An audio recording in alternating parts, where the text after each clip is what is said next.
ಎಲ್ಲ ನನ್ನ ಪ್ರೀತಿಯ ವಿದ್ಯಾರ್ಥಿಗಳಿಗೆ ಹಾಗೂ ವೀಕ್ಷಕರಿಗೆ ಈ ನಿಮ್ಮ GLV ಮಾಡುವ ನಮಸ್ಕಾರಗಳು. ವಿದ್ಯಾರ್ಥಿಗಳೇ, ಇವತ್ತು ನಾವು ಇನ್ನೊಂದು ಹೊಸ ಟಾಪಿಕ್ ಜೊತೆಗೆ ನಿಮ್ಮ ಜೊತೆ ಬಂದಿದ್ದೀನಿ. The topic is active and passive voice. ಇದು ಕೂಡ one of the most important and one of the most confusing for the students. ಮಕ್ಳುಗಳು ಹೇಳ್ತಿರ್ತಾರೆ ಇದೊಂಚೂರು ಕನ್ಫ್ಯೂಷನ್ ಅಂತ. ಕನ್ಫ್ಯೂಷನ್ ಯಾಕಂತಂದರೆ ಇದು ಆಲ್ಮೋಸ್ಟ್ SSLC ಪೇಪರಲ್ಲಿ towards 13th 14th question towards ಎಂಡಿಗೆ ಬರುತ್ತೆ. ರಿಪೋರ್ಟೆಡ್ ಸ್ಪೀಚು ಅಲ್ಲೇ ಬರುತ್ತೆ. ಎರಡೂ ಕನ್ಫ್ಯೂಷನ್ ಏನಂತಂದರೆ ಟೆನ್ಸನ್ನು ಚೇಂಜ್ ಮಾಡಿಬಿಡ್ತಾರೆ ಮಕ್ಕಳು. ಇಲ್ಲಿ ಟೆನ್ಸನ್ನು ಚೇಂಜ್ ಮಾಡುವ ಹಾಗಿಲ್ಲ, ಆದರೆ ರಿಪೋರ್ಟೆಡ್ ಸ್ಪೀಚಲ್ಲಿ ಟೆನ್ಸನ್ನು ಚೇಂಜ್ ಮಾಡ್ತೀವಿ. ಅಲ್ಲಿ ಈಸ್ ಇದ್ರೆ ವಾಸ್ ಹಾಕ್ತೀವಿ, ಡಿಡ್ ಇದ್ರೆ ಹ್ಯಾಡ್ ಹಾಕ್ತೀವಿ. Present tense becomes past tense, past tense becomes past participle tense. ಆದರೆ ಆಕ್ಟಿವ್ ಪ್ಯಾಸಿವ್ ವಾಯ್ಸಲ್ಲಿ ಟೆನ್ಸು ಚೇಂಜ್ ಆಗಲ್ಲ, ಕಾಲ ಬದಲಾಗಲ್ಲ. ಪ್ರೆಸೆಂಟ್ ಟೆನ್ಸಲ್ಲಿದ್ದರೆ ಪ್ರೆಸೆಂಟ್ ಟೆನ್ಸಲ್ಲೇ ಬರೀಬೇಕು, ಪ್ರೆಸೆಂಟ್ ಟೆನ್ಸಲ್ಲಿದ್ದರೆ ಪಾಸ್ಟ್ ಟೆನ್ಸಲ್ಲಿದ್ದರೆ ಪಾಸ್ಟ್ ಟೆನ್ಸಲ್ಲೇ ಬರೀಬೇಕು. ಇಲ್ಲಿ ಟೂ ಟೈಪ್ಸ್ ಆಫ್ ಸೆಂಟೆನ್ಸಸ್ ಇದೆ. One is present continuous tense, one more is past tense, simple past tense ಇದೆ. ಬನ್ನಿ ಎರಡನ್ನು ಸಾಲ್ವ್ ಮಾಡೋಣ. ಡಿಯರ್ ಚಿಲ್ಡ್ರನ್, ಇನ್ನೂ ಯಾರಾದರೂ ಸಬ್ಸ್ಕ್ರೈಬ್ ಆಗಿಲ್ಲ ಅಂದರೆ please do subscribe and like it, share it if it is worthy for you, and don't forget to comment. ನಿಮ್ಗೆ ಏನು ಅನ್ಸುತ್ತೋ ಅದನ್ನು ಕಮೆಂಟ್ ಮಾಡಿ. ಅರ್ಥ ಆಗ್ತಿದೆಯಾ, ಅರ್ಥ ಆಗ್ತಾ ಇಲ್ವಾ, ಅಥವಾ ಇನ್ನೂ ನಿಧಾನಕ್ಕೆ ಹೇಳ್ಬೇಕಾ, ಅಥವಾ ಇನ್ನೂ ಎಕ್ಸಾಂಪಲ್ಸ್ ಜಾಸ್ತಿ ಹೇಳಬೇಕಾ, whatever you feel, please do comment. And don't forget to press bell icon and select all. ಈ ಆಲ್ ಅನ್ನೋದನ್ನು ಸೆಲೆಕ್ಟ್ ಮಾಡಿದ್ರೆ ನೆಕ್ಸ್ಟು ಬರುವಂತಹ ಎಲ್ಲೋ ವಿಡಿಯೋಗಳು ನಿಮಗೆ ನೋಟಿಫಿಕೇಶನ್ ಬರ್ತಾ ಇರುತ್ತೆ. So can easily access my videos in your YouTube. Please do subscribe and let me continue. ಈ ಕ್ವೆಶನ್ಸನ್ನು ನಾನು ಮಾಡೆಲ್ ಪೇಪರ್ 1 and 2 ಇಂದ ತೊಗೊಂಡಿದ್ದೀನಿ. ಈ ಸಾರಿ 2025ರಲ್ಲಿ KSEB 2025ರಲ್ಲಿ ಬೋರ್ಡ್ನವರು ಬಿಟ್ಟಿರ್ತಕ್ಕಂತಹ 4 ಮಾಡೆಲ್ ಪೇಪರಲ್ಲಿ ಮಾಡೆಲ್ ಪೇಪರ್ 1, ಮಾಡೆಲ್ ಪೇಪರ್ 2 ಕ್ವೆಶನ್ಸನ್ನು ತೊಗೊಂಡಿದ್ದೀನಿ. ಬನ್ನಿ ಹೇಗೆ ಸಾಲ್ವ್ ಮಾಡೋದು ಅಂತ ನೋಡೋಣ. ಇಲ್ಲಿ ಬೇಸಿಕ್ ಆಗಿ ನೀವು ಅರ್ಥ ಮಾಡ್ಕೋಬೇಕಾಗಿರೋದು, ಆಕ್ಟಿವ್ ವಾಯ್ಸ್ ಅಂತ ಅಂದರೆ ಸಬ್ಜೆಕ್ಟಿಗೆ ಹೆಚ್ಚು ಒತ್ತು ಕೊಡ್ತೀವಿ, ಸಬ್ಜೆಕ್ಟ್ಗೆ ಹೆಚ್ಚು ಒತ್ತು ಕೊಡ್ತೀವಿ. ಪ್ಯಾಸಿವ್ ವಾಯ್ಸಲ್ಲಿ ಆಬ್ಜೆಕ್ಟಿಗೆ ಹೆಚ್ಚು ಒತ್ತು ಕೊಡ್ತೀವಿ. ಸಬ್ಜೆಕ್ಟ್ ಅಂದರೆ ಏನು ಸಬ್ಜೆಕ್ಟ್ ಅಂದರೆ ಯಾರು ಕೆಲಸ ಮಾಡ್ತಾರೆ ಅವರು ಸಬ್ಜೆಕ್ಟ್, ಕೆಲಸ ಯಾವುದ್ರ ಮೇಲೆ ನಡೆಯುತ್ತೆ ಅದು object. Say for example, if I am purchasing a car, ಇಲ್ಲಿ ವರ್ಬ್ ಯಾವುದು? ವರ್ಬ್ ಕಂಡುಹಿಡಿಯೋದು ಗೊತ್ತಿರಬೇಕು. ವರ್ಬ್ ಯಾವುದು? ಪರ್ಚೇಸಿಂಗ್. ಪರ್ಚೇಸ್ ಮಾಡ್ತಾ ಇದ್ದೀನಿ, ಕೊಂಡ್ಕೊತಾ ಇದ್ದೀನಿ. ಯಾರು ಕೊಂಡ್ಕೊಂತಿರೋದು? ನಾನು. ಅದು ಸಬ್ಜೆಕ್ಟ್. ಕೆಲಸವನ್ನ ಮಾಡ್ತಿರೋದು ಯಾರು? That will be subject. So ಇದನ್ನ ನಾವು ಡೂಯರ್ ಆಫ್ ದ ಆಕ್ಷನ್ ಅಂತ ಕರಿತೀವಿ. Doer of the action. ಈ ಕೆಲಸವನ್ನ ಮಾಡ್ತಿರೋದು ಯಾರು? That is subject. ಏನ್ ಕೆಲಸ? ಪರ್ಚೇಸಿಂಗ್. ಏನನ್ನ ಪರ್ಚೇಸ್ ಮಾಡ್ತಾ ಇದ್ದೀವಿ? A car. ಇದು ಆಬ್ಜೆಕ್ಟ್ ಆಗುತ್ತೆ. This is called receiver of the action. Receiver of the action. This is verb and this is helping verb. I subject, helping verb, object. Rule ಪ್ರಕಾರ passive voice ಅನ್ನ ಮಾಡುವಾಗ object comes first. Object comes first. ಬರೆಯೋಣ. A car full ಹಾಗೆ ಬರಿತೀವಿ. A capital ಮಾಡಬೇಕು, because it is the beginning of the sentence. ಕ್ಯಾಪಿಟಲ್ಲೇ ಬರಿಬೇಕು. A car. ಈಗ ಹೆಲ್ಪಿಂಗ್ ವರ್ಬ್ ಬರಿಬೇಕು ನಾವು. ಯಾವ್ದನ್ನು ಬರೆಯೋಣ? ಹೆಲ್ಪಿಂಗ್ ವರ್ಬ್ ಇದೆ ಆಲ್ರೆಡಿ. ಆಮ್ ಅಂತ ಹಾಗೆ ಬರೆಯೋ ಹಾಗಿಲ್ಲ. ಆಮ್ ಇದು ಜೊತೆ ಮಾತ್ರ ಆಮ್ ಬಳಸ್ತೇವೆ. ಬೇರೆದ್ರ ಜೊತೆ ಅದ್ರ ಬದಲಾಗಿ ಯಾವ ಹೆಲ್ಪಿಂಗ್ ವರ್ಬ್ ಅನ್ನ ಬಳಸ್ತೇವೆ? ಈಸ್ ಅಥವಾ ಆರ್. ಈಸ್ ಅಥವಾ ಆರ್ ಎರಡರಲ್ಲಿ ಯಾವ್ದಾದ್ರೂ ಬಳಸ್ಬೋದು. ಎ ಕಾರ್ ಅನ್ನೋದು ಸಿಂಗ್ಯುಲರ್ ಇರೋದ್ರಿಂದ, ಎ ಕಾರ್ ಅನ್ನೋದು ಸಿಂಗ್ಯುಲರ್ ಅಂದ್ರೆ ಏಕವಚನ, ಒಂದೇ ಕಾರ್ ಇರೋದು. ಹಾಗಾಗಿ ಇಲ್ಲಿ ನಾವು ಯಾವ್ದನ್ನ ಬಳಸ್ಬೇಕು? ಹೆಲ್ಪಿಂಗ್ ವರ್ಬು ಈಸ್ ಅನ್ನ ಬಳಸ್ಬೇಕು. ಆರ್ ಯಾವಾಗ ಬಳಸ್ತೀವಿ? ಕಾರ್ಸ್. ಎ ಇಲ್ಲ, ಕಾರ್ಸ್. ಇದ್ದಿದ್ರೆ ಆರ್ ಬಳಸ್ತಾ ಇದ್ವಿ, ಕಾರ್ಸ್ ಆರ್ ಅಂತ. ಎ ಕಾರ್, ಒಂದು ಕಾರು, ಏಕವಚನ ಇರೋದ್ರಿಂದ ಈಸ್ ಅನ್ನ ಬಳಸಬೇಕು. A car is. Car is I N G ಬಂದವಾಗ ವರ್ಬು ಇಲ್ಲಿ ಬೀಯಿಂಗ್ ಅನ್ನುವ ವರ್ಡ್ ಅನ್ನ ಆಡ್ ಮಾಡಬೇಕು. ಯಾವಾಗ ವರ್ಬಲ್ಲಿ ವರ್ಬ್ ಐ ಎನ್ ಜಿ ಬಂದವಾಗ ಬೀಯಿಂಗ್ ಅನ್ನುವ ವರ್ಡ್ ಅನ್ನ ಆಡ್ ಮಾಡಬೇಕು. Is being. ಸೊ ಈ ವರ್ಬ್ ಇವಾಗ ಪರ್ಚೇಸ್ ಅನ್ನುವ ವರ್ಬು 3ನೇ ಫಾರ್ಮ್ಗೆ ಹೋಗ್ಬೇಕು. ಪರ್ಚೇಸ್, ಪರ್ಚೇಸ್ಡ್, ಪರ್ಚೇಸ್ಡ್, ಈ 3ನೇ ಫಾರ್ಮ್ ಅನ್ನ ಬರಿಬೇಕು. ಬೀಯಿಂಗ್ ಪರ್ಚೇಸ್ಡ್ ಬೈ ಅನ್ನುವ ಕಂಜಂಕ್ಷನ್ ಅನ್ನ ಸೇರಿಸ್ಬೇಕು. ಬೈ, ಐ ಅಂತ ಇರೋದು ಸಬ್ಜೆಕ್ಟಿವ್ ಪ್ರೊನೌನು, ಆಬ್ಜೆಕ್ಟಿವ್ ಬಂದವಾಗ ಏನಾಗುತ್ತೆ, ಮೀ ಅಂತ ಆಗುತ್ತೆ. Subjective pronoun I, objective pronoun me. I, me, ನಾನು, ನನಗೆ. ಆ ಅರ್ಥ ಏನು? ನಾನು ಕಾರನ್ನ ಪರ್ಚೇಸ್ ಮಾಡ್ತಾ ಇದ್ದೀನಿ. ಇಲ್ಲಿ ಕಾರು ನನ್ನಿಂದ ಪರ್ಚೇಸ್ ಆಗಲ್ಪಡ್ತಿದೆ, ಕೊಂಡುಕೊಳ್ಳಲ್ಪಡ್ತಿದೆ. ಈ ಆಕ್ಟಿವ್ ವಾಯ್ಸ್ ಅಲ್ಲಿ ಸಬ್ಜೆಕ್ಟ್ ಇಂಪಾರ್ಟೆಂಟು, ಪ್ಯಾಸಿವ್ ವಾಯ್ಸ್ ಅಲ್ಲಿ ಕಾರ್ ಅನ್ನೋದು ಇಂಪಾರ್ಟೆಂಟು. ಯಾರು ತಗತಿದ್ದಾರೆ ಅನ್ನೋದು ಮುಖ್ಯ ಆಗೋದಿಲ್ಲ, ಏನ್ನ ತಗತಿದ್ದಾರೆ ಅನ್ನೋದು ಮುಖ್ಯ ಆಗುತ್ತೆ. ಸೊ ಪ್ಯಾಸಿವ್ ವಾಯ್ಸ್ ಅಲ್ಲಿ ಯಾವಾಗಲೂ ಆಬ್ಜೆಕ್ಟ್ ಮುಖ್ಯ ಆಗುತ್ತೆ, ಆಕ್ಟಿವ್ ವಾಯ್ಸ್ ಅಲ್ಲಿ ಯಾರು ತಗಂತಿದ್ದಾರೆ ಅನ್ನೋದು ಮುಖ್ಯ ಆಗುತ್ತೆ. ಅಷ್ಟೇ, ಅರ್ಥ ಏನು ಚೇಂಜ್ ಇಲ್ಲ, ಹೇಳೋ ರೀತಿ ಬದಲಾಗುತ್ತೆ ಅಷ್ಟೇ. I am purchasing a car. A car is being purchased by me. That's all. Second question ಅನ್ನ ನೋಡೋಣ. ಇದು ಪ್ರೆಸೆಂಟ್ ಕಂಟಿನ್ಯೂಸ್ ಟೆನ್ಸ್ ಅಲ್ಲಿದೆ. ಹೇಗೆ ಗೊತ್ತಾಗುತ್ತೆ present? Am present tense, I N G continuous, present continuous tense. ಇದು ಯಾವ ಟೆನ್ಸಲ್ಲಿದೆ? ವರ್ಬ್ ಎಲ್ಲಿದೆ ಹುಡುಕಿ? The education minister distributed verb. So ಯಾವ ಟೆನ್ಸಲ್ಲಿದೆ? ಇದು simple past tense. Distributed past tense, ಅದು V2, ಹಂಗಾಗಿ ಸಿಂಪಲ್ ಪಾಸ್ಟ್ ಟೆನ್ಸ್ ಆಗುತ್ತೆ. ಈಗ ಇದು ವರ್ಬ್ ಆಯಿತು. ಡಿಸ್ಟ್ರಿಬ್ಯೂಟ್ ಮಾಡಿದವ್ರು ಯಾರು? The education minister, that is subject. ಏನನ್ನ ಡಿಸ್ಟ್ರಿಬ್ಯೂಟ್ ಮಾಡಿದ್ರು? The prices, this is object. Subject, verb, object. The education minister distributed the prices. So ಇಲ್ಲಿ ಫಸ್ಟ್ ಏನು ಬರಬೇಕು ರೂಲ್ ಪ್ರಕಾರ? ದ ಪ್ರೈಸಸ್ ಫಸ್ಟ್ ಬರಬೇಕು. ಪ್ಯಾಸಿವ್ ವಾಯ್ಸಿಗೆ ಚೇಂಜ್ ಮಾಡುವಾಗ ಆಬ್ಜೆಕ್ಟು ಫಸ್ಟ್ ಬರಬೇಕು. ಏನಿದೆ ಆಬ್ಜೆಕ್ಟು? ದ. ಟಿ ಕ್ಯಾಪಿಟಲ್ ಮಾಡಲೇಬೇಕು. First letter capital should be. The prices ಯಾವ ಟೆನ್ಸಲ್ಲಿದೆ? ಇದು ಪಾಸ್ಟ್ ಟೆನ್ಸಲ್ಲಿದೆ. ಸೊ ಪಾಸ್ಟ್ ಟೆನ್ಸಲ್ಲಿದ್ದವಾಗ ಇಲ್ಲಿ ಹೆಲ್ಪಿಂಗ್ ವರ್ಬ್ ಬರೀಬೇಕು ನಾವು. ಕಂಪಲ್ಸರಿ ಹೆಲ್ಪಿಂಗ್ ವರ್ಬ್ ಬೇಕೇ ಬೇಕು. ಆದರೆ ಇಲ್ಲಿ ಯಾವುದೇ ಹೆಲ್ಪಿಂಗ್ ವರ್ಬ್ ಇಲ್ಲ, ನಾವು ಹೆಲ್ಪಿಂಗ್ ವರ್ಬ್ ತಗೋಬೇಕು.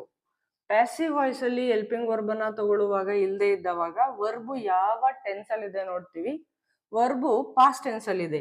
ಪಾಸ್ಟ್ ಟೆನ್ಸ್ ಹೆಲ್ಪಿಂಗ್ ವರ್ಬು ನಾವು ವಾಸ್ ಅಥವಾ ವೆರ್ ಅನ್ನ ತಗೋಬಹುದು. ಇಲ್ಲಿ according to the subject will say subject and verb agreement ಅಂತ ಹೇಳ್ತೀವಲ್ವಾ, ಹಾಗೆ ಈ ಸಬ್ಜೆಕ್ಟ್ ಜೊತೆ ಆ ವರ್ಬ್ ಅಗ್ರಿ ಆಗಬೇಕು. ಅಂಥದ್ದು ಯಾವುದು? ವಾಸ್ ತಗೋಬೋದಾ? ಯಾಕೆ? ಅದು ಸಿಂಗ್ಯುಲರ್ ಜೊತೆ ಹೋಗುತ್ತೆ. ಸಿಂಗ್ಯುಲರ್ ಜೊತೆ ಇಲ್ಲಿ ಹೇಳಿದ್ನಲ್ಲ, is singular present tense, was singular past tense, were plural ಜೊತೆ ಹೋಗುತ್ತೆ.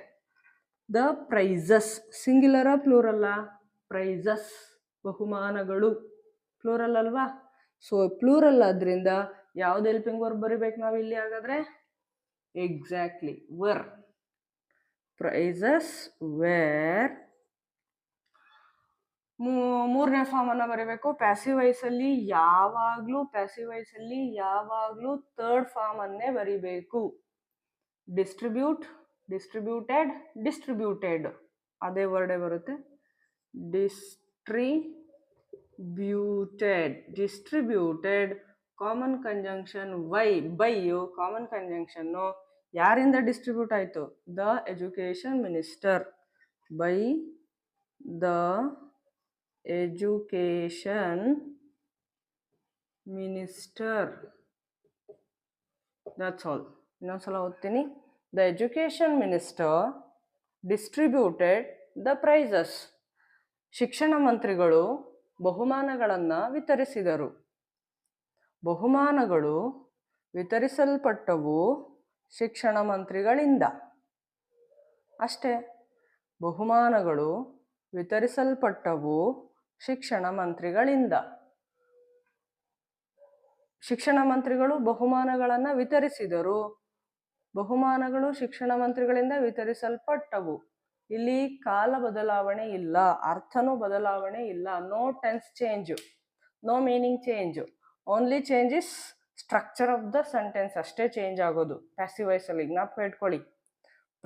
ಪಾಸ್ಟ್ ಟೆನ್ಸ್ ಇದ್ರೆ ಪಾಸ್ಟ್ ಟೆನ್ಸ್ ಹೆಲ್ಪಿಂಗ್ ವರ್ಬ್ ತಗೋತೀವಿ. ಪ್ರೆಸೆಂಟ್ ಟೆನ್ಸ್ ಇದ್ರೆ ಪ್ರೆಸೆಂಟ್ ಟೆನ್ಸ್ ಹೆಲ್ಪಿಂಗ್ ವರ್ಬ್ ತಗೋತೀವಿ. Okay, that's all.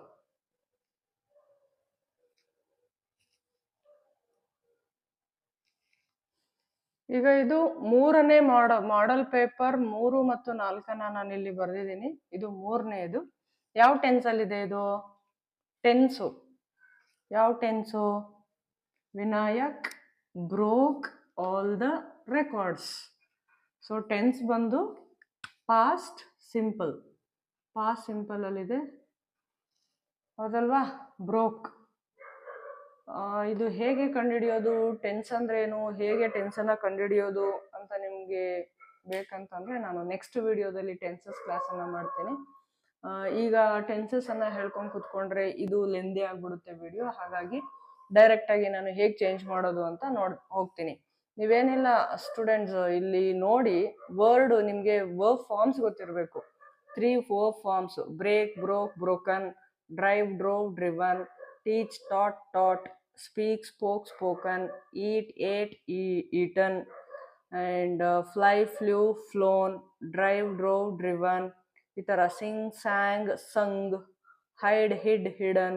ಈ ಥರ ವರ್ಬ್ ಫಾರ್ಮ್ಸು ನೀವು ಅಟ್ಲೀಸ್ಟ್ ಒಂದು 100 ವರ್ಬ್ ಫಾರ್ಮ್ಸ್ ಆದರೂ popular verb forms. Because question ಟ್ಯಾಗಲ್ಲಿ ಇಂಪಾರ್ಟೆಂಟ್ ಇದೆ, ಆ್ಯಂಡ್ ಆ್ಯಕ್ಟಿವ್ ಪ್ಯಾಸಿವಲ್ಲಿ ಇಂಪಾರ್ಟೆಂಟ್ ಇದೆ, ಡಿಗ್ರೀಸ್ ಆಫ್ ಇದರಲ್ಲಿ ಡೈರೆಕ್ಟ್ ಇಂಡೈರೆಕ್ಟ್ ಸ್ಪೀಚಲ್ಲಿ ಇಂಪಾರ್ಟೆಂಟ್ ಇದೆ, ವರ್ಬ್ ಫಾರ್ಮಲ್ಲಿ ಇಂಪಾರ್ಟೆಂಟ್ ಇದೆ, ಆ್ಯಂಡ್ ಈವನ್ ಎಡಿಟಿಂಗಲ್ಲಿ ಬೇಕಾಗಿರುತ್ತೆ 10th ಅವ್ರಿಗೆ. And while developing story there also you need it. And composition ಅಂತ ಬರುತ್ತೆ. ಕಾಂಪೋಸಿಷನ್ಗೆ ಗುಡ್ ಮಾರ್ಕ್ಸ್ ಇದೆ. SSLCಗೆ ಮೋರ್ ದ್ಯಾನ್ 15 ಮಾರ್ಕ್ಸ್ ಇದೆ. ಸೊ ಅಲ್ಲಿ ನಿಮಗೆ ಈ ವರ್ಬ್ ಫಾರ್ಮ್ಸ್ ತುಂಬ ಹೆಲ್ಪ್ ಆಗುತ್ತೆ. It's better to write down the popular verb forms and by heart it.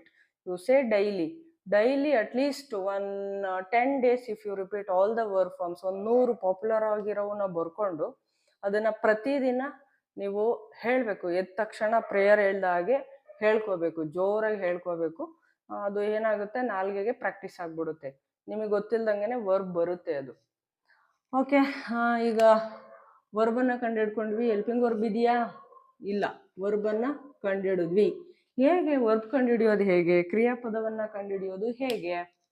Subject ಆದಮೇಲೆ ಹೆಲ್ಪಿಂಗ್ ವರ್ಬ್ ಇರುತ್ತೆ, ಅದಾದಮೇಲೆ ವರ್ಬ್ ಇರುತ್ತೆ. ಇಲ್ಲಿ ಹೆಲ್ಪಿಂಗ್ ವರ್ಬ್ ಇಲ್ಲ. ಹೆಲ್ಪಿಂಗ್ ವರ್ಬ್ ನಿಮಗೆ ಗೊತ್ತೇ ಇದೆ.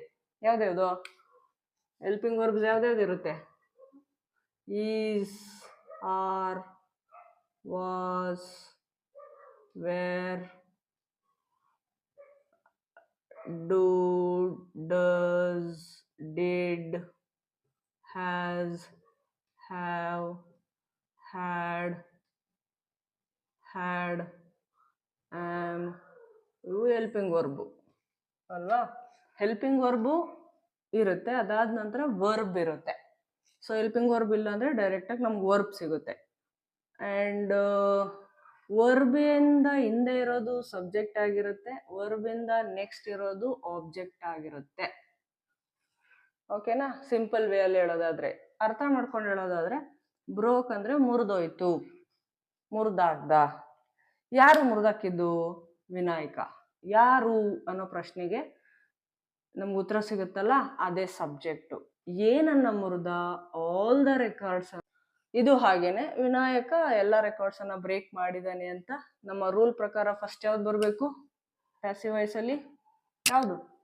S, object first. All the records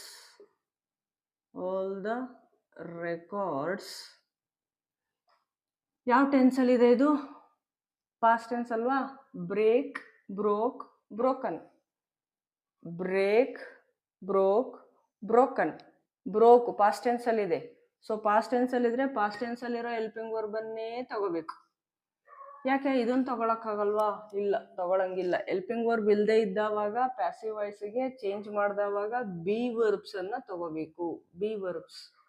ಇದು ಪ್ರೆಸೆಂಟ್ ಟೆನ್ಸ್, ಇದು past tense. Verb past tense ಅಲ್ಲಿ ಇದೆ ಅಥವಾ ವಾಕ್ಯ ಪಾಸ್ಟ್ ಟೆನ್ಸ್ ಅಲ್ಲಿ ಇರೋದ್ರಿಂದ ಪಾಸ್ಟ್ ಟೆನ್ಸ್ ತಗೋಬಹುದು. ಇಲ್ಲಿಗೆ ಸೂಟ್ ಆಗೋದು ಯಾವುದು? All the words. ಪ್ಲೂರಲ್ ಇದೆ. ಪ್ಲೂರಲ್ ಪಾಸ್ಟ್ ಟೆನ್ಸ್ ಯಾವುದು? ವೆರ್. ಅರ್ಥ ಆಯ್ತಾ? ಇದು ಹೆಲ್ಪಿಂಗ್ ವರ್ಬ್ ಇಲ್ಲದೆ ಇದ್ದಾವಾಗ ನಾವು ಪ್ಯಾಸಿವ್ ವಾಯ್ಸಲ್ಲಿ ಹೆಲ್ಪಿಂಗ್ ವರ್ಬ್ ಬರೀಲೇಬೇಕು. We should write. ಹಾಗಾದ್ರೆ ಯಾವುದನ್ನು ಬರಿತೀವಿ? ಬಿ ವರ್ಬ್ಸ್ ಅನ್ನ ಮಾತ್ರ, ಬಿ ವರ್ಬ್ಸ್ ಅನ್ನೇ ಬರಿತೀವಿ. ಪಾಸ್ಟ್ ಟೆನ್ಸ್ ಅಲ್ಲಿ ಇದ್ದಾವಾಗ ಪಾಸ್ಟ್ ಟೆನ್ಸ್ ಅನ್ನ ಕನ್ಸಿಡರ್ ಮಾಡಬೇಕು. ಓಕೆ, ಪಾಸ್ಟ್ ಟೆನ್ಸ್ ಎರಡಿದೆ. ಆಲ್ ದ ರೆಕಾರ್ಡ್ಸ್ ಅನ್ನೋದು ಪ್ಲೂರಲ್ ಇರೋದ್ರಿಂದ ವರ್ ಅನ್ನ ಬರಿಬೇಕು. ಅರ್ಥ ಆಯ್ತಾ? ಓಕೆ. ವೇರ್ ಮೂರನೇ ಫಾರ್ಮ್ ಬರಬೇಕು. ವರ್ಬು ಇಲ್ಲಿ ಬರೆಯುವಾಗ ಏನು ಬರಬೇಕು? V3 form. Break, broke, broken. Broken spelling BROKEN. Broken. Common conjunction by ಯಾರಿಂದ? ವಿನಾಯಕ್. V capital. ಯಾಕೆ? ಇದು ಪ್ರಾಪರ್ ನೌನು, ವ್ಯಕ್ತಿಯ ಹೆಸರು. Vinayak. Full stop. All the records were broken by Vinayak. ಎಲ್ಲ ರೆಕಾರ್ಡ್ಸು ವಿನಾಯಕನಿಂದ ಮುರಿಯಲ್ಪಟ್ಟವು. ವಿನಾಯಕನು ಎಲ್ಲ ರೆಕಾರ್ಡ್ಸ್ ಅನ್ನು ಮುರಿದನು. ಎಲ್ಲ ರೆಕಾರ್ಡ್ಸ್ಗಳು ವಿನಾಯಕನಿಂದ ಮುರಿಯಲ್ಪಟ್ಟವು. Okay, next 4th question. And ಇನ್ನೊಂದು 3ನೇ ಕ್ವೆಶನ್ನು ನಿಮ್ಮ ಈ ಸಲ ಮಾಡೆಲ್ ಪೇಪರಲ್ಲಿ ಹೇಗೆ ಕೊಟ್ಟಿದ್ದಾರೆ ಅಂದರೆ ಕಾನ್ವರ್ಸೇಷನಲ್ಲಿ ಕೊಟ್ಟವ್ರೆ. ಕಾನ್ವರ್ಸೇಷನ್ ಕೊಟ್ಟು ಅಂಡರ್ಲೈನ್ ಮಾಡಿದ್ದಾರೆ. ನೀಟಾಗಿ ಹೆಡ್ಡಿಂಗ್ ಓದ್ಕೊಳ್ಳಿ. ಸೊ ಹೆಡ್ಡಿಂಗ್ ಓದ್ಕೊಳ್ಳೋದು ಬಹಳ ಮುಖ್ಯ ಆಗುತ್ತೆ. ಹೆಡ್ಡಿಂಗ್ ಓದ್ಕೊಂಡು ಆನ್ಸರ್ ಮಾಡಿ. 4ನೇದಕ್ಕೆ passive voice same again helping verb ಇದೆಯಾ? ಯಾವುದಾದ್ರೂ ಹೆಲ್ಪಿಂಗ್ ವರ್ಬ್ ಇಲ್ಲಿ ಇದೆಯಾ? ಇಲ್ಲ. ಮೇನ್ ವರ್ಬ್ ಯಾವುದು? ವಾಂಟ್. Verb want. ಯಾರು ಬಯಸ್ತಿದ್ದಾರೆ? ಯಾರು? ಐ, ನಾನು, ಸಬ್ಜೆಕ್ಟು. ಅಥವಾ ವರ್ಬಿಂದ ಹಿಂದೆ ಇರೋದು ಸಬ್ಜೆಕ್ಟು, ವರ್ಬಿಂದ ನಂತರ ಬರೋದು ಆಬ್ಜೆಕ್ಟು. ಆಬ್ಜೆಕ್ಟನ್ನು ಫಸ್ಟು ಬರಿಬೇಕು. Some, S capital, beginning of the letter. Sentence. Some story books. Helping verb ಬರಿಬೇಕಿಲ್ಲಿ. ಹೆಲ್ಪಿಂಗ್ ವರ್ಬ್ ಬೇಕೇ ಬೇಕು. ಇಲ್ಲಿ ನೋಡಿ ಬರೆದಿದ್ದೀವಿ. ಇಲ್ಲೂ ಬರಿಬೇಕು. ಇಲ್ಲಿಲ್ಲ. ಏನು ಮಾಡ್ಬೇಕು ಅವಾಗ? ಯಾವ ಟೆನ್ಸಲ್ಲಿದೆ ಇದು? Want, wanted. ಯಾವ ಟೆನ್ಸ್ ಆಯಿತು? Present tens. ಪ್ರೆಸೆಂಟ್ ಟೆನ್ಸಲ್ಲಿದ್ದರೆ ಯಾವ ಹೆಲ್ಪಿಂಗ್ ವರ್ಬ್ ತಗೋಬೋದು? ಆ್ಯಮ್, ಈಸ್, ಆರು. ಆ್ಯಮ್ ಬಿಡಿ, ಐ ಜೊತೆ ಮಾತ್ರ ಬಳಸ್ತೀವಿ. ಈಸು, ಆರು. ಈಸ್, ಆರಲ್ಲಿ ಯಾವ್ದು ಸೂಟ್ ಆಗುತ್ತೆ? Some story books. ಪ್ಲೂರಲ್ ಇದೆ. ಪ್ಲೂರಲ್ ಇರೋದ್ರಿಂದ ಆರ್ ಅನ್ನು ತಗೋಬೇಕು. Are. Some story books are. ಈಗ ಇಲ್ಲಿ ಬರುವಾಗ ಇದು V3 ಫಾರ್ಮಲ್ಲೇ ಇರಬೇಕು. ಇಲ್ಲಿ ನೋಡಿ ಬ್ರೋಕನ್. V3 ಫಾರ್ಮ್ ಇದೆ ಅಲ್ವಾ? ಇದು V3 ಫಾರ್ಮ್ಗೆ ಬರಬೇಕು. Want, wanted. 3ನೇ ಫಾರ್ಮ್ ಅದೇ word. Wanted. Common conjunction by. Wanted by. I ಇರೋದು ಆಬ್ಜೆಕ್ಟಿವ್ ಬಂದಾಗ ಬೈ ಮೀ.